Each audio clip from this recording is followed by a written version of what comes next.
এই পচা আঙ্কেল, তুমি ওইদিন আমার মাম্মাকে বকা দিয়েছিলে কেন?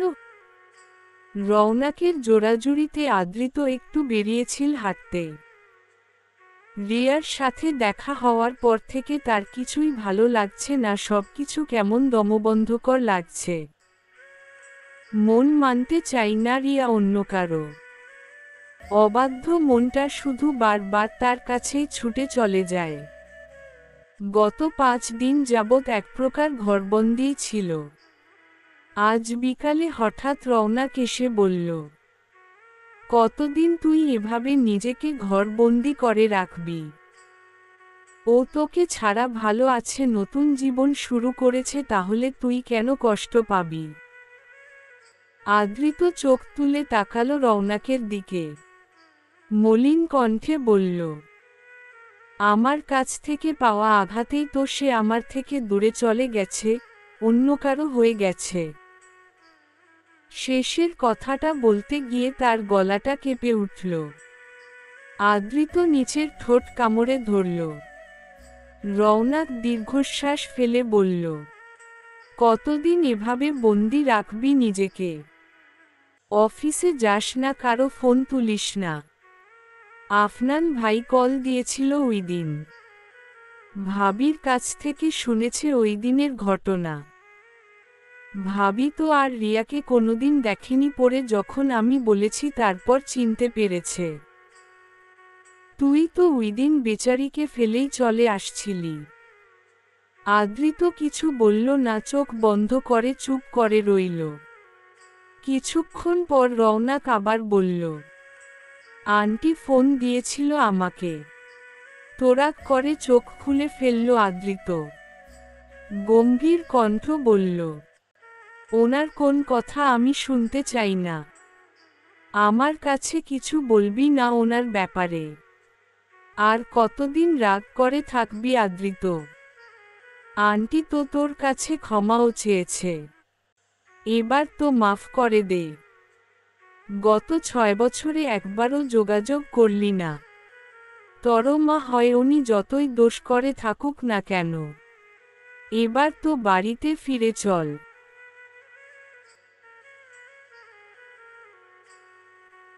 আদৃত এবার রেগে উঠে বলল, তোর কি জ্ঞান দেওয়া শেষ হয়েছে? যদি হয় তাহলে আসতে পারিস। কতবার বলেছি আমার সামনে ওই মহিলার কথা বলবি না, যে নিজের ছেলের সুখ বুঝে না, বুঝে শুধু নিজের টাকা পয়সা, এইসব নিয়ে অহংকার। তাকে আমি কখনো ক্ষমা করব না। আজ ওই মহিলার অহংকারের জন্যই আমার জীবনটা এমন হয়েছে। সুখ আজ আমার কাছে নেই শুধুমাত্র ওনার জন্য। রওনাক বুঝল আদৃত এখন রেগে গেলে আউট অফ কন্ট্রোল হয়ে যাবে, তাই আর কিছু বলল না। প্রায় এক প্রকার জোরাজুরি করেই বাইরে নিয়ে আসলো। সামনেই একটা পার্ক ছিল, ওরা একটু ওইখানে গিয়ে বসল। তখনই একটা বাচ্চা কণ্ঠ ওই কথাটা শুনে সেই দিকে তাকিয়ে দেখল একটা ছোট বাচ্চা কোমরে হাত দিয়ে রাগী মুখে দাঁড়িয়ে আছে। আদৃত চিনতে পারল না ওকে, তাই বাচ্চাটার সামনে হাঁটু গেড়ে বসল, মিচকি হেসে বলল, তুমি কে বাচ্চা? আর আমি তোমার মাম্মাকেই বা কখন বকা দিয়েছি?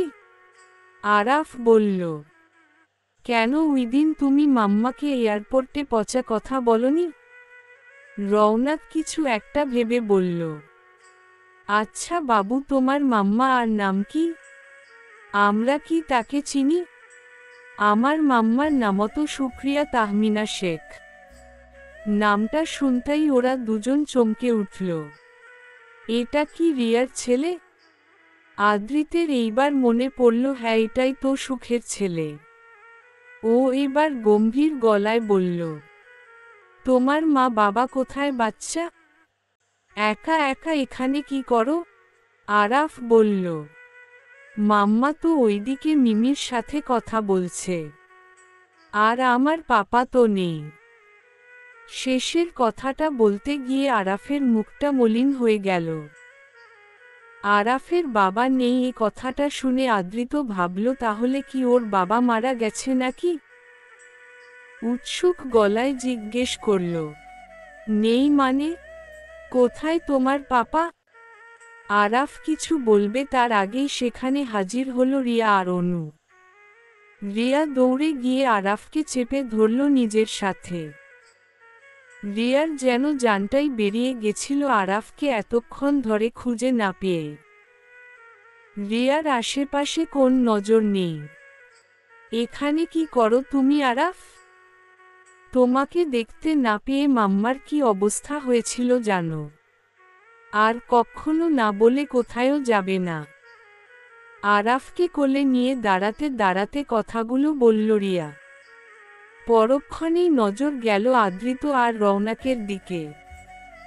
আদ্রিতকে দেখেই রিয়ার মনে হলো এই বুঝি আরাফকে নিয়ে যাবে তার থেকে। আরাফকে নিয়ে গেলে তো সে বাঁচবে না, মরেই যাবে ছেলেটাকে ছাড়া। রিয়া ভীত হয়ে তাড়াতাড়ি চলে যেতে চাইল পার্ক থেকে। আদ্রিত ও গেল তার পিছনে। এদিকে রওনাক এতক্ষণ হা করে দেখে গেছে সবকিছু। সে বুঝতে পারল এই বাচ্চাটা রিয়ার ছেলে। তার চোখ অনুর দিকে যেতেই রওনাক মুখটা ঘুরিয়ে নিল। অনুও কিছু বলল না। একটা সময় তাদের সম্পর্ক ছিল একেবারে টম এন্ড জেরির মতো। আজ সময়ের সাথে সাথে তাদের চারজনের সম্পর্ক এমন জায়গায় দাঁড়িয়েছে যে সবকিছুই লাগে বিষাদময়। আদ্রিত রিয়াকে ডেকে উঠল। দাঁড়িয়ে গেল রিয়া। আদ্রিত ওর সামনে এসে দাঁড়াল। বড়ই গম্ভীর গলায় বলল, আরাফের বাবা কোথায়? সে বেঁচে আছে নাকি তোমাদের ছেড়ে চলে গেছে কোনটা? শেষের কথাটা আদ্রিত এক প্রকার তাচ্ছিল্য করেই বলল। নিজের ভালোবাসার মানুষের মুখে এমন তিক্ত কথা শুনে রিয়া মনে হচ্ছে এইসব শোনার আগে সে মরল না কেন, তারপরেও নিজেকে ধাতস্থ করে শক্ত কণ্ঠে বলল, তার বাবা যেখানে থাকার ভালোই আছে নিজের নতুন জীবন নিয়ে। আমাদের কথা ভাবার জন্য সময় এবং সুযোগ কোনোটাই তার কাছে নেই। এমনকি তাকে আমাদের প্রয়োজনও নেই। কথাগুলো বলতে বলতে তার চোখ দিয়ে পানি গড়িয়ে পড়ল। আদ্রিত আবার কিছু জিজ্ঞেস করবে তার আগেই রিয়া সেখান থেকে দ্রুত চলে গেল সেখান থেকে। আদ্রিত তাকিয়ে রইল সেদিকে। এর মধ্যেই অনু এসে হাজির হলো ওর সামনে। আদ্রিতের দিকে তাকিয়ে গম্ভীর গলায় বলল, ভালোই তো আছেন আদ্রিত ভাই নতুন সংসার নিয়ে? আদ্রিত অবাক হয়ে জিজ্ঞেস করল, নতুন সংসার মানে? কেন, আপনি কি আবার বিয়ে করেননি? আদ্রিত ভ্রু কুঁচকে বলল, কি বলতে চাইছো ক্লিয়ার করে বল তো অনু। আপনি বিয়ে করেননি? তাহলে রিয়া যে বলল ওইদিন আপনার সাথে একটা মেয়েকে দেখেছে এয়ারপোর্টে, সাথে একটা বাচ্চাও ছিল। আদ্রিত তাচ্ছিল্য হেসে বলল, তার মানে আজকাল তোমার বান্ধবী আমার নামে মিথ্যা কথাও ছড়াচ্ছে। আরে এইটা আমার বড় ভাইয়ের বউ আর তার মেয়ে ছিল। আমার বড় ভাইকে রিসিভ করতে গিয়েছিলাম এয়ারপোর্টে। অনু যেন অবাক হতে ভুলে গেল। তার মানে আদ্রিত বিয়ে করেনি? অনু আর বেশি কিছু বলল না, শুধু চলে যাওয়ার আগে আদ্রিতকে বলল, আমার বান্ধবী ও কোন নতুন জীবন শুরু করেনি আর না কোনোদিন আপনাকে ছাড়া আর কারো কথা মাথায় এনেছে। আমি দেখেছি গত 6টা বছর সে ঠিক কতটা কষ্ট পেয়েছে। আজ পর্যন্ত আপনার আর আপনার মায়ের দেওয়া সেই আঘাতও ভুলতে পারেনি। তাই আপনি দয়া করে ওকে কোন মিথ্যা অপবাদ দিবেন না। এই বলে অনু চলে গেল। আদ্রিত চিন্তিত হয়ে ভাবল, সুখ যদি আবার বিয়েই না করলে তাহলে বাচ্চাটা কার? দূর থেকে দাঁড়িয়ে রওনাক সবই শুনল। তার মনেও একই প্রশ্ন। আবার পরপরই সে অন্য কিছু একটাও ভেবে নিল। সেই সাথে একটা রহস্যময়ী হাসি দিল। মাম্মা, আমার পাপা কোথায়? ছেলের বারবার করা একই প্রশ্নে রিয়া বিরক্ত হল। রিয়া জানে আরাফ তার বাবাকে না দেখে না চিনেও অনেক বেশি ভালোবাসে,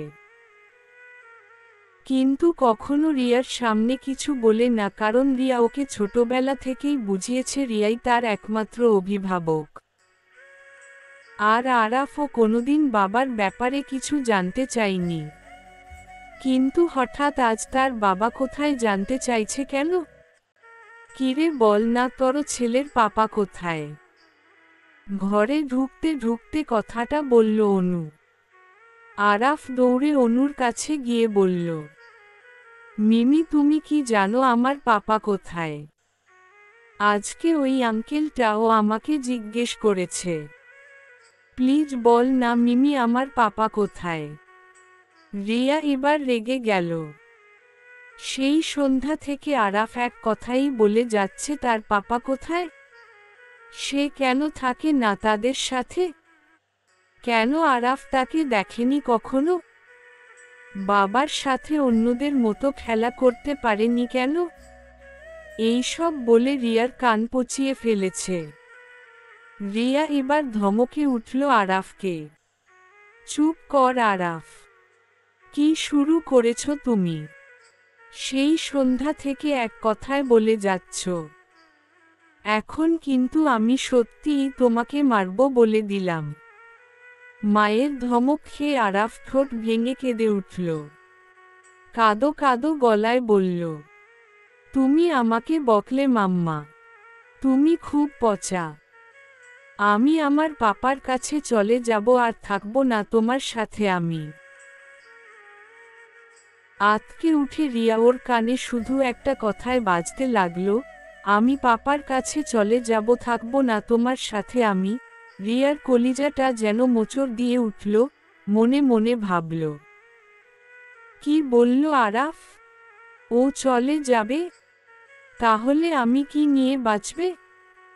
আমার তো এই একটাই সম্বল আছে বেঁচে থাকার। তাহলে কি আমার ছেলেটা খুব বেশি কষ্ট পেল আমার কথায়? এই সব ভাবতে ভাবতেই রিয়ার চোখের কোণে অশ্রু এসে ভিড় করল। রিয়া আরাফকে আর কিছু বলবে তার আগেই দৌড়ে চলে গেল ঘরের বাহিরে। অনু সেদিকে তাকিয়ে বলল, কতদিন ধমক দিয়ে ওকে এভাবে চুপ করিয়ে রাখবি? ওরও তো জানার অধিকার আছে ওর বাবাকে। না, তার কোন দরকার নেই। আমি আজ ওকে ওর বাবার পরিচয় দিলে পরদিন সে তার বাবার কাছে যেতে চাইবে। আমি চাই না আমার ছেলের জন্য কারো সংসারে বাধা পড়ুক। সে অন্য কারো জীবনে কাঁটা হয়ে দাঁড়াক। কথাগুলো বলার সময় রিয়ার চোখজোড়া ছলছল করে উঠল। অনু কিছু একটা মনে পড়ায় সে বলল, একটা কথা কি জানিস? আদৃত ভাই কিন্তু বিয়ে করেনি। রিয়া অবাক গলায় বলল, মেন মানে এটাই যে ওইদিন তার সাথে যাকে দেখেছিলি সে হচ্ছে তার বড় ভাবি, আর তারা এয়ারপোর্টে গিয়েছিল আফনান ভাইয়াকে রিসিভ করতে। তোকে কে বলেছে এসব? অনু এবার আদৃতের সাথে হওয়া সব কথাই বলল রিয়াকে। রিয়া সব শুনে প্রথমে অবাক হলেও পরপরই শক্ত কণ্ঠে বলল, সে বিয়ে না করলেও আমার কিছু যায় আসে না। আর আমি আর আমার ছেলে কখনোই তার কাছে ফিরে যাব না। সে রীতিমতো আমাকে চরিত্রহীন বলেছে, আর আমার ছেলেকেও অবৈধ বলেছে। সে আর তার পরিবার আমার সাথে অতীতে কি করেছিল তা কিন্তু আমি ভুলিনি। বইন, তোকে যে আমি কিছু বুঝাতে পারবো না সেটা আমি জানি। কিন্তু আরাফকে তুই তার বাবার আদর থেকে বঞ্চিত করতে পারিস না। ওরও অধিকার আছে বাবার আদর পাওয়ার। ছেলেটা কান্না করে চলে গেছে। এই বলে অনু চলে গেল। রিয়া অনেকক্ষণ ভাবল, ঠিকই তো, তার ছেলে কেন বাবার আদর পাবে না? তার ছেলের বাবা থাকতেও কেন আদর পাবে না? রিয়া আরাফকে খুঁজতে ঘর থেকে বের হলো। রিয়া গিয়ে আরাফকে পেল ড্রয়িং রুমে সোফায় শুয়ে আছে আর মুখ ঢেকে কান্না করছে। রিয়া আরাফ পাশে গিয়ে বসলে তারপর জিজ্ঞেস করল, কেউ কি রাগ করেছে আমার সাথে? আরাফ উঠে বসল। চোখটা দুহাতে চোখটা মুছে মুখটা অন্যদিকে ঘুরিয়ে গাল ফুলিয়ে বসে রইল। রিয়া আরাফকে কুলে তুলে নিল। আরাফ এবার মায়ের গলা জড়িয়ে ধরে কেঁদে উঠে বলল, তুমি আমাকে বকা দিলে কেন মাম্মা? তুমি জানো না আমার কষ্ট হয়। রিয়ার এবার একটু অনুশোচনা বোধ হল। কেন যে ধমক দিল ছেলেটাকে? আরাফকে আরেকটু জড়িয়ে ধরে বলল, আমি আর বকা দিব না আমার সোনা বাচ্চাটাকে। রিয়া মনে মনে ভাবল এবার কি আরাফকে জানানো দরকার তার বাবার পরিচয়? কিন্তু আদ্রিত কি কোনোদিন মানবে আরাফকে? যদি অস্বীকার করে এটা ওর ছেলে না, সে কি কাছে টেনে নিবে আরাফকে? একটু কি বাবার আদর দিবে তার ছেলেকে? আরাফ বলল, তাহলে আমাকে বলো পাপা কোথায়? আচ্ছা বলবো, তাহলে এখন ভালো ছেলের মতো রাতের খাবার খেতে হবে। খাবারটা খেয়ে শেষ করলেই তারপর বলবো। আরাফও মনে নিল মায়ের কথা। সে তার ভাবার জন্য সব করবে। সে যে তার বাবাকে অনেক ভালোবাসে। আরাফ লক্ষ্মী ছেলের মতো খাবার শেষ করে মায়ের সাথে রুমে গেল। রারাফ বলল, এখন বল না মাম্মা পাপা কোথায়? তোমার পাপা আমাদের আশেপাশেই আছে। আশেপাশে মানে? কোথায় আছে পাপা? দেখতে চাও তুমি তাকে? আরাফ উৎসাহিত কণ্ঠে বলল, হ্যাঁ মাম্মা, আমি পাপাকে দেখতে চাই। ঠিক আছে, তাহলে আমি তোমাকে তোমার পাপার সাথে সামনাসামনি দেখা করাবো, ঠিক আছে? এবার খুশি তো? ভীষণ খুশি। আরাফ খুশি হয়ে রিয়াকে জড়িয়ে ধরে আনন্দিত গলায় বলল কথাটা। রিয়াও আগলে নিলে নিজের ছেলেকে আর তাকিয়ে দেখেই গেল ছেলের খুশি মাখা মুখটা। ছেলেটা তার বাবার কত বড় ভক্ত হলে এভাবে না দেখেই ভালোবেসে ফেলে। কিছুক্ষণ পর আরাফ আবার জিজ্ঞেস করল, আচ্ছা মাম্মা পাপা কি দেখতে অনেক হ্যান্ডসাম? ওই যে ওই পচা আঙ্কেলটার মতো? রিয়া ক্ষণকাল চুপ থাকল। রিয়া তাকালো তার ছেলের দিকে। তার ছেলের মুখের আদলটাও ঠিক বাবার মতোই হয়েছে। রিয়ার কাছে মনে হয় এটা যেন ছোট্ট আদ্রিতই। এই ভেবে সে মুখে একটু হাসি ফুটিয়ে বলল, হ্যাঁ, আর আমার রাজপুত্রটাও হয়েছে তার বাবার মতোই। তার মানে আমি পাপার মতো দেখতে, তাই না মাম্মা? আচ্ছা পাপা দেখতে কেমন? রিয়ার চোখে ভেসে উঠল আদ্রিতের মুখটা। বরাবরের মতোই সে মুগ্ধ হল। মনে হলো আবার নতুন করে প্রেমে পড়ছে। আগে যেমন তার কথা ভাবলে বুকটা ধুকপুক করত, এখনো তেমনই করছে। রিয়া আরাফের মাথায় হাত বুলাতে বুলাতে মুগ্ধ গলায় বলল, আমার চোখে সে সবসময় সুন্দর। তার সৌন্দর্যের বিষয়ে বর্ণনা করার জন্য আমার কাছে কোন শব্দ নেই। কারণ আমার কাছে সে ঠিক ততটাই সুন্দর যা ভাষায় প্রকাশ করা যায় না। আরাফের ছোট্ট মস্তিষ্ক সেসব কথার মানে বুঝল না। সে তার মাকে জিজ্ঞেস করল, পাপার সাথে তোমার কিভাবে দেখা হচ্ছিল? রিয়ার স্মৃতির পাতায় ভেসে উঠল সেই রঙিন দিনগুলি। কতই না সুন্দর ছিল, কত কত স্মৃতি যে রয়েছে। রিয়া ধীরে ধীরে হারিয়ে গেল স্মৃতির পাতায়। গ্রীষ্মের কাঠ ফাটা রোদ। চারিদিকের এই ভ্যাপসা গরমে বাহিরে এক দণ্ড দাঁড়িয়ে থাকা দায়। তীব্র গরমের কারণে গাছগুলোও কেমন নেতিয়ে গেছে। বৃষ্টি হয় না কতদিন জানা নেই। বারান্দায় দাঁড়িয়ে এসবই লক্ষ্য করছিল রিয়া। সকাল ৮টার সময়ই সূর্যের তাপমাত্রা এত থাকে যে মনে হয় দুপুর ১২টা বেজে গেছে। এই গরমে সবকিছুই বিরক্তিকর লাগে রিয়া। এর মধ্যে সবচেয়ে বিরক্তিকর লাগে এই গরমে ভার্সিটিতে যাওয়া। মাত্রই অনার্স প্রথম বর্ষে ভর্তি হয়েছে সে। আজকে কয়েকদিন ধরেই ভার্সিটিতে আসা যাওয়া হচ্ছে। হঠাৎ ফোনটা বেজে উঠায় ভাবনা থেকে বেরিয়ে আসলো রিয়া। বারান্দা থেকে দ্রুত রুমে এসে ফোনটা হাতে নিতেই দেখতে পেল অনুর ফোন। ফোনটা রিসিভ করেই রিয়া ফোনটা দুহাত দূরে সরিয়ে রাখল।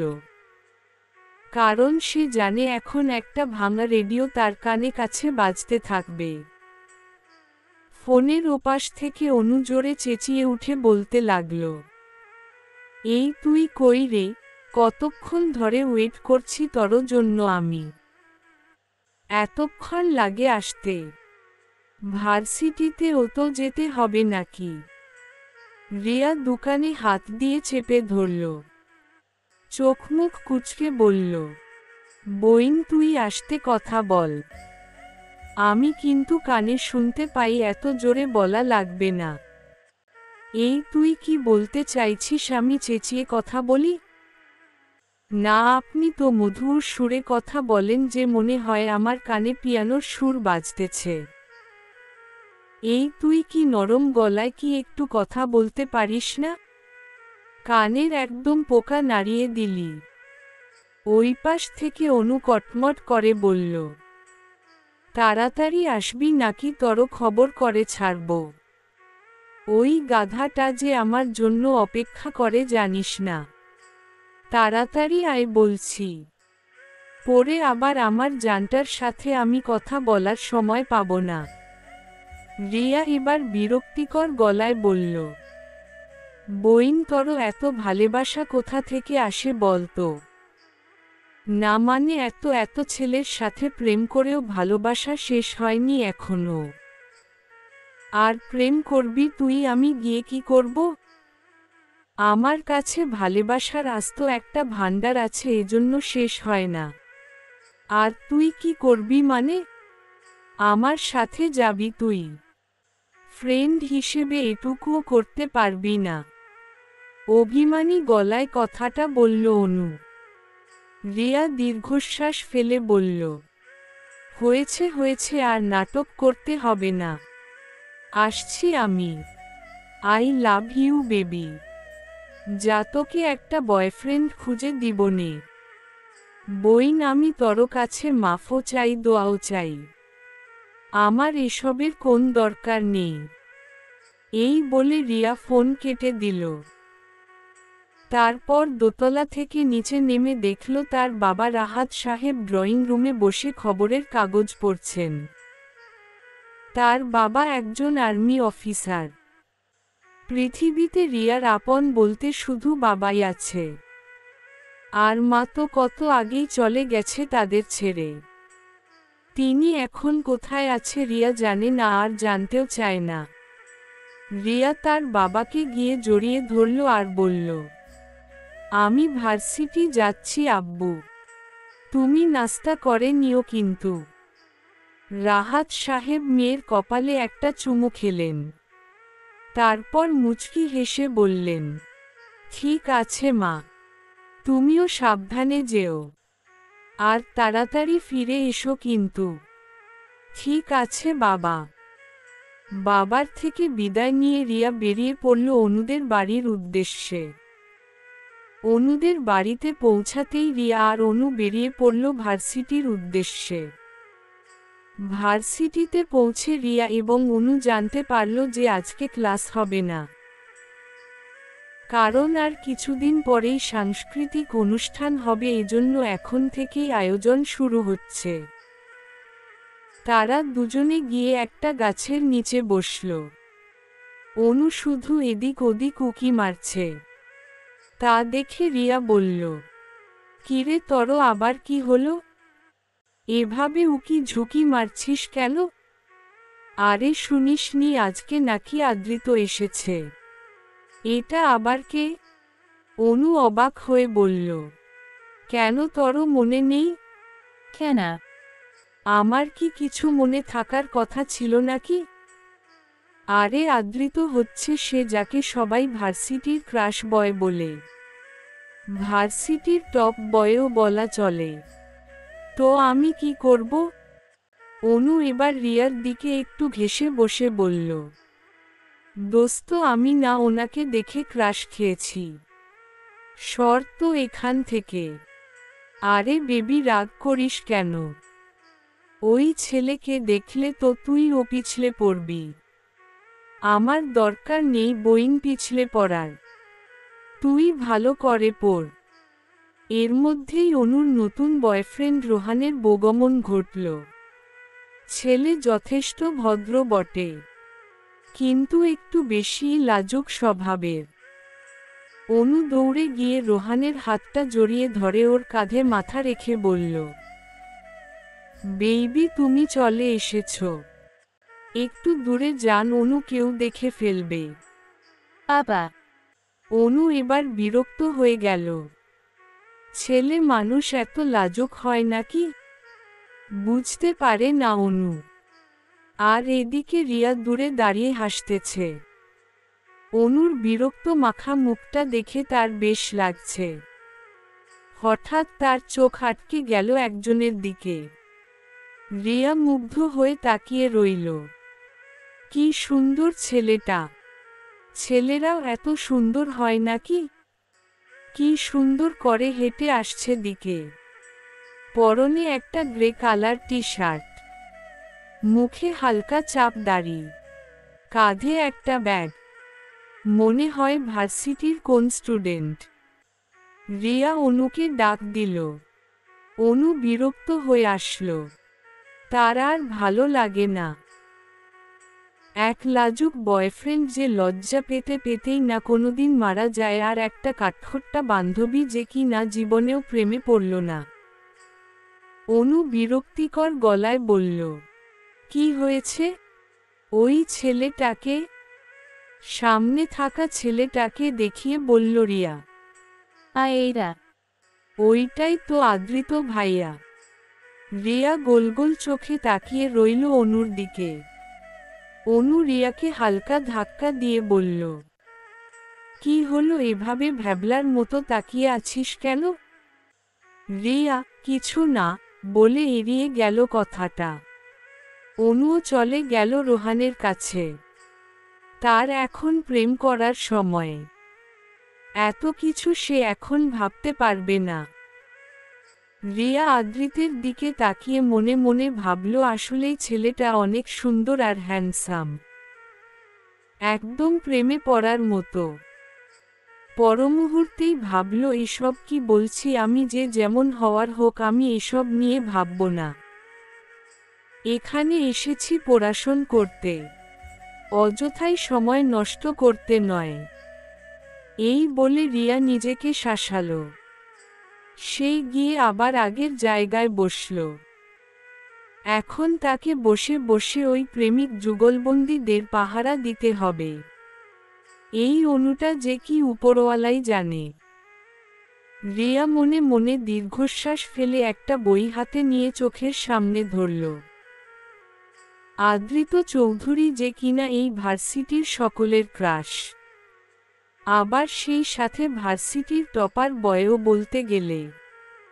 সে এবার অনার্স ফাইনাল ইয়ারের স্টুডেন্ট।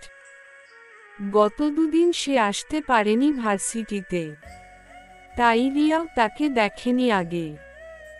আদ্রিতদের ফ্রেন্ডসদের একটা গ্রুপ আছে।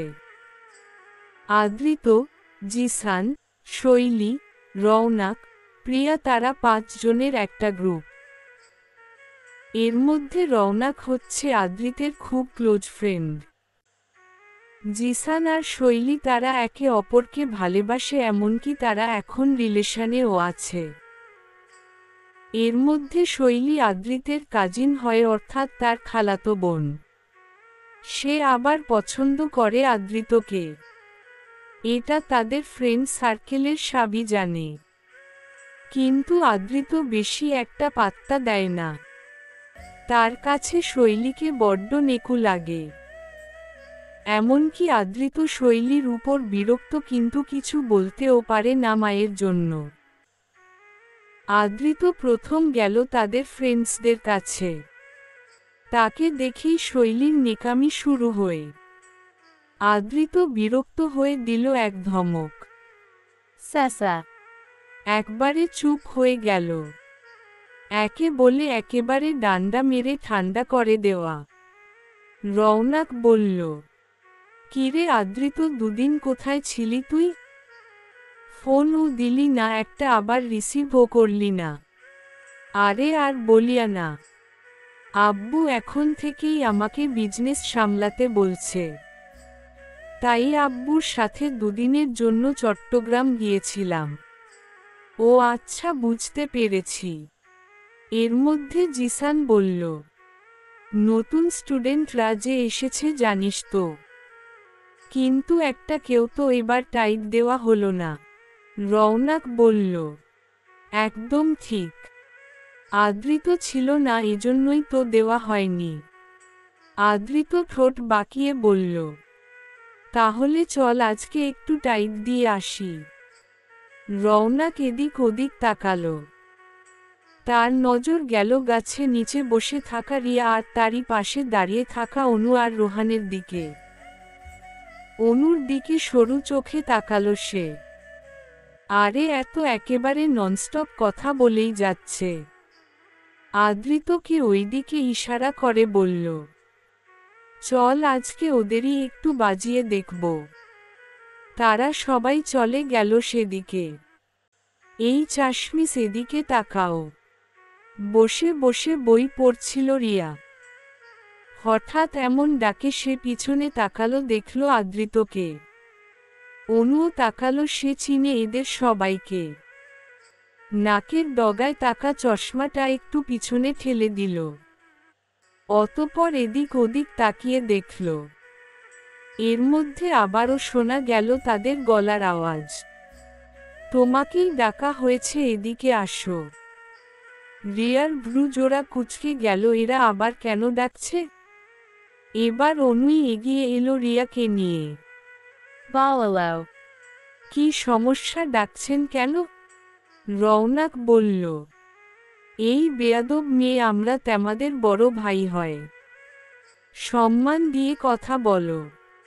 তো আমি কি আপনাকে অসম্মান দিয়ে কথা বলেছি নাকি? ভেংচি কেটে বললে অনু।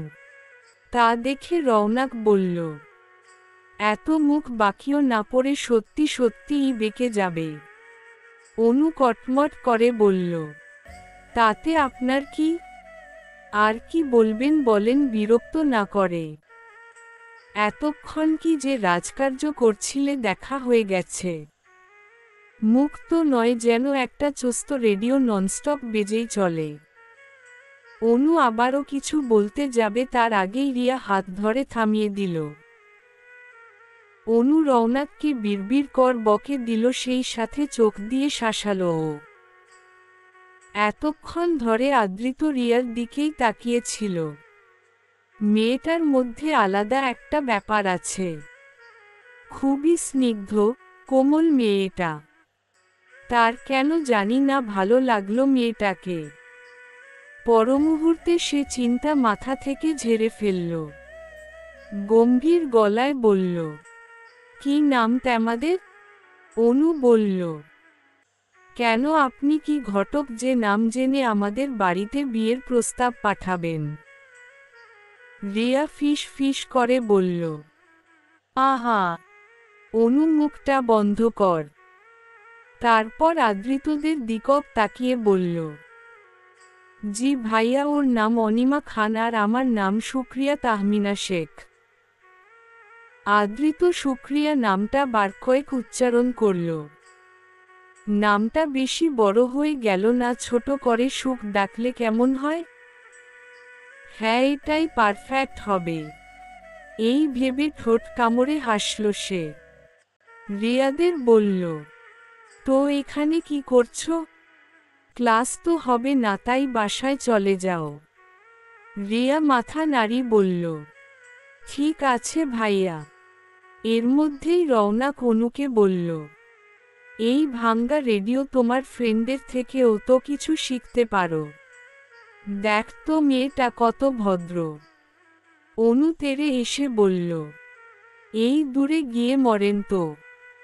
রিয়া অনুর হাত ধরে বলল, আমরা তাহলে আসছি ভাইয়া, আর কিছু মনে করবেন না, ওর মাথায় একটু সমস্যা আছে। এই বলে তারা চলে আসলো। আদৃত তাকিয়ে রইল সেদিকে। এই মেয়েটাকে তার লাগবে, বড্ড বেশি প্রয়োজন। দেখেছিস আদৃত মেয়েটা কত বেয়াদব, কিন্তু ওর ফ্রেন্ডটা কিন্তু অনেক ভদ্র। I like her. আদৃত তাকালো রওনাকের দিকে, তাকালে গম্ভীর গলায় বলল, মনে যদি অন্য কোন আশা বেঁধে থাকিস তাহলে ভেঙ্গে ফেল, কারণ ওই মেয়েটাকে আমার লাগবে। আর আমার জিনিস নিয়ে আমি অন্য কারোর কমপ্লিমেন্ট পছন্দ করি না। রওনাক হা হয়ে গেল। সে তো এমনি এমনি বলেছে। আর আদৃত কি না সিরিয়াস ভাবে নিয়ে নিল।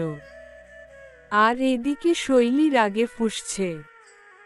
আদৃত কি না শেষে ওই মেয়েটাকে পছন্দ করল। সে রেগে চলে গেল সেখান থেকে। জিসান আর প্রিয়াতে সে কখনোই চলে গেছে প্রেম করার জন্য। রওনাক অবাক গলায় আদৃতকে বলল, ভাই তুই কি প্রেমে পড়লি নাকি? আদৃত ঠোঁট কানরে হাসল খানিক। রিয়াদের যাওয়ার দিকে তাকিয়ে বলল, হ্যাঁ ঠিক সেরকমই ভাবতে পারিস। রওনাক আদৃতের কাঁধ চাপড়ে বলল, বাহ ভাই, বাহা। তরতে একেবারে লাভ অ্যাট ফার্স্ট সাইট হয়ে গেল। আদৃত কিছু বলল না, শুধু মুচকি হাসল। রিয়া তুই আমাকে ওদের সামনে পাগল বললি। বেশ অভিমানী গলায় বলল কথাটা অনু। অনুর কথায় রিয়া রেগে গেল আর বলল, তো কি বলবো? যেভাবে পায়ে পায়ে ঝগড়া করছিলি? তো ওই বদটা যে কি বলছিল শুনিসনি? তবে যাই বলিস ছেলেটা কিন্তু হেব্বি দেখতে। আমি ঝগড়া করতে করতে ও ক্রাশ খেলাম। রিয়া কপাল চাপড়ালো। এই মেয়েকে নিয়ে সে কোথায় যাবে? এত ক্রাশ কিভাবে খায় এই মেয়ে? অনু আবার বলল, ভাবতেছি ওই লাজুকলতা রোহানকে আজ থেকে আউট করে ওই রওনাকের পিছনে লাগব। কি বলিস বেবি? আমার সত্যি আর কিছু বলার নেই। রিয়া একটা হতাশার নিঃশ্বাস ফেলল। আর অনু সে ফোন নিয়ে ব্যস্ত ব্রেকআপ করতে। নতুন দিন, নতুন প্রভাত। পাখির কিচিরমিচির শব্দ। পূর্ব দিগন্তে সূর্য উঠেছে। সূর্যের নরম আলো জানালার ফাঁক গলিয়ে ছড়িয়ে পড়ছে পুরো ঘরময়। চারদিকে শীতল বাতাস গা ছুঁয়ে যাচ্ছে। একেবারে মন ভালো করে দেওয়ার মতো একটা সকাল। কিন্তু এই মন ভালো করা সকালে রিয়ার মনটা ভালো নেই। তার অবশ্য কারণ আছে। সকাল সকাল রিয়ার মেজাজটা বিগড়ে দেওয়ার জন্য একজন ব্যক্তিই দায়ী, আর সে হলো তার ফুফাতো ভাই রণয়। রণয় রিয়াকে পছন্দ করে। রণয়ের মা ঋতু বেগম চান ভাইজিকে পুত্রবধূ করে নিয়ে যেতে। তার পিছনে অবশ্য বর্ষর দুটো কারণও আছে। একটা হলো তিনি রিয়াকে খুবই পছন্দ করেন আর ভালোবাসেন, আর দ্বিতীয়টা হলো রিয়ার বাবা অর্থাৎ রাহাত সাহেবের সম্পত্তির প্রতি তার একটা লোভ কাজ করে। রাহাত সাহেবেরও সে কথা অজানা নয়।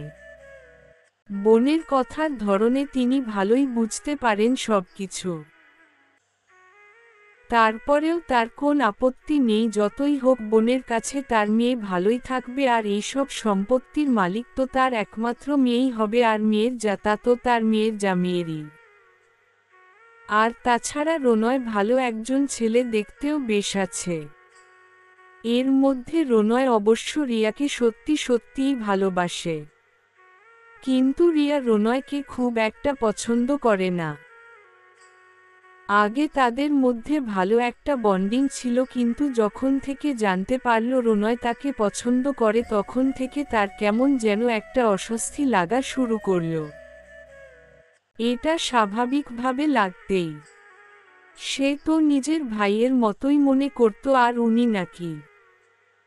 তার উপর রনয়ের তার বিভিন্ন বিষয়ে নাক গলানো, এইসব রিয়ার কাছে বিরক্তিকর থেকে। তার কেন জানি না সহ্য হয় না রনয়কে। আজ সকাল সকালই এসেছে রনয় ও তার মা ঋতু বেগম। তাদের দেখেই রিয়া ভ্রুজোড়া কুঁচকে এলো। কারণ তার ফুফু তো কোন মতলব ছাড়া এখানে আসে না।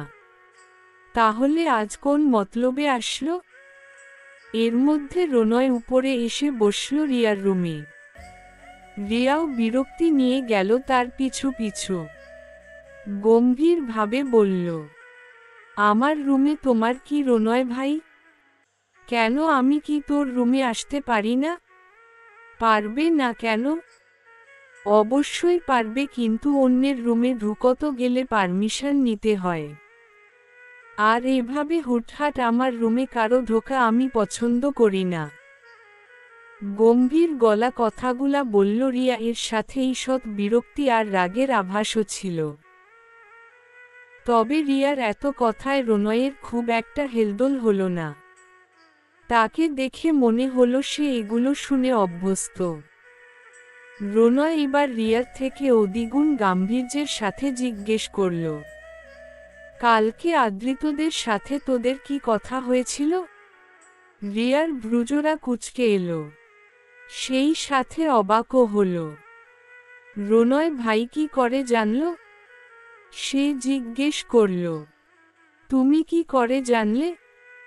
তুই মনে হয় জানিস না, আমিও ওই ভার্সিটিতেই আদ্রিতদের ব্যাচেরই। কিছুক্ষণ চুপ থেকে রনয় আবার বলল, নেক্সট টাইম ওদের সাথে যেন আর না দেখি। কারণ আমি চাই না আমার হবু বউ অন্য কোন ছেলের সাথে কথা বলুক। কথাটা বলেই রনয় বেরিয়ে গেল ঘর থেকে। রিয়া বিরক্ত হলো, সেই সাথে তার মেজাজটাও চটে গেল। এইসব খবরদারি তার ভালো লাগে না। এমন ভাব করে যেন সত্যি সত্যি তার বউ হয়ে গেছে সে। কিন্তু রিয়া মুখের উপর কিছু বলতেও পারে না বাবার জন্য। কারণ তার বাবা চায় সে রনয়কেই বিয়ে করুক। আর বাবা যা চায় রিয়াও তা বিনা বাক্যে মনে নেয়। তাই আর কিছুই করার নেই। এইসব মনে করে রিয়া তপ্ত শ্বাস ফেলল। চৌধুরী বাড়িতে কিছুক্ষণ আগেই একটা ভূমিকম্প বয়ে গেছে। এ বাড়ি ছোট সদস্য অলি, সবার আদরের।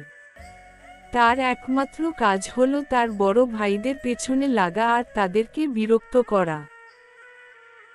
আজকেও এমন কিছুই হয়েছিল যার জন্য আদ্রিত আর অলি তাদের দুজনের মধ্যে তৃতীয় বিশ্বযুদ্ধ লেগে যায়। আর এদিকে আফনান হাসতে হাসতে শেষ।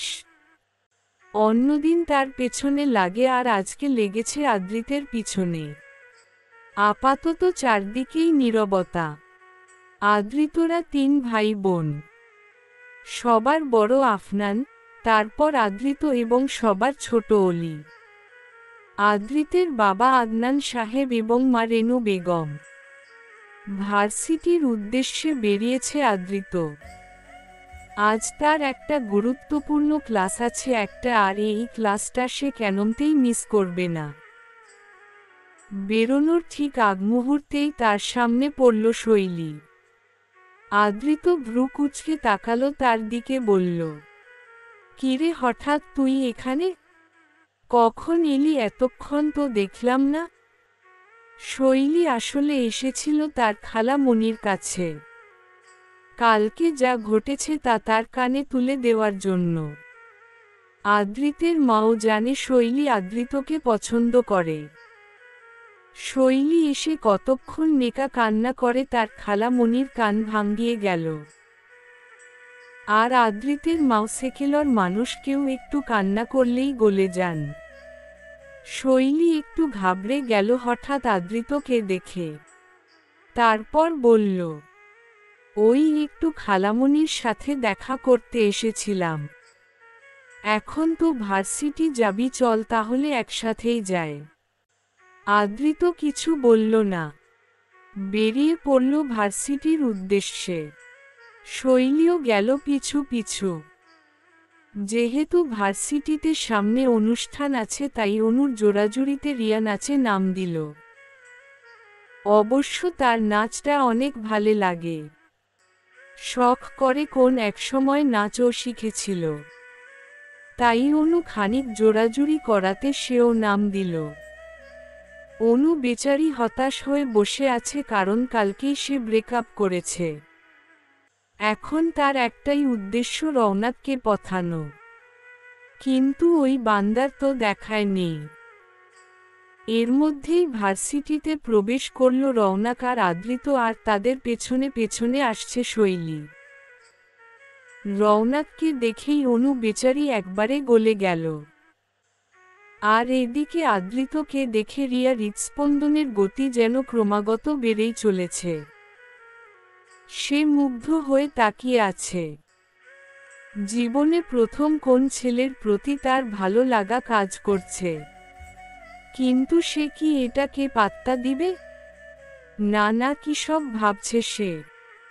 তার তো বিয়ে ঠিক আরেকজনের সাথে। বাবাকে সে কোনোমতেই কষ্ট দিতে পারবে না। এই ভেবেই রিয়া চোখ সরিয়ে নিল। এদিকে আদ্রিত অপলক দৃষ্টিতে তাকিয়ে আছে রিয়ার দিকে। মেয়েটাকে তার কেন জানি না ভালো লাগে। একটু বেশিই ভালো লাগে। কিন্তু মেয়েটা তো তার দিকে একটু ভালো করে তাকিয়েও দেখে না। আদ্রিত অবাক হলো, যেখানে তার জন্য পুরো ভার্সিটির মেয়ে পাগল, আর সেখানে কিনা রিয়া তার দিকে ফিরেও তাকায় না। ব্যাপারটা খুবই ইন্টারেস্টিং। আদ্রিতেরও তো এমন মেয়েই দরকার, একেবারে ভিন্ন, অন্যদের থেকে আলাদা। আর এই মেয়েটাকে তো সে নিজের করে নিবেই যেভাবেই হোক। এই ভেবেই আদ্রিত ঠোঁট বাঁকিয়ে হাসল। আর এদিকে দুজোড়া চোখ তাদেরকে অবলোকন করছে। একজন হিংসায় জলে পুড়ে যাচ্ছে তো অন্যজনের ভিতরে চাপা রাগ। শৈলী রাগে দুঃখে সেখান থেকে চলে গেল। আর দূর থেকে রণয় ভিতরে চাপা রাগ নিয়ে দাঁড়িয়ে আছে। আর মনে মনে ভাবছে, কই রিয়া তো তার দিকে এভাবে মুগ্ধ হয়ে তাকায় না কোনোদিন, বরং তার চোখে মুখে বিরক্ত ফুটে ওঠে। সে তো আদ্রিতের থেকে কম সুন্দর নয়। যাই হোক না কেন, সে যত তাড়াতাড়ি সম্ভব নিজের ভালোবাসাকে নিজের করে নিবে, কোনোমতেই হারাতে পারবে না সে। আজই গিয়ে মায়ের সাথে কথা বলতে হবে। সেও চলে গেল আড়াল থেকে।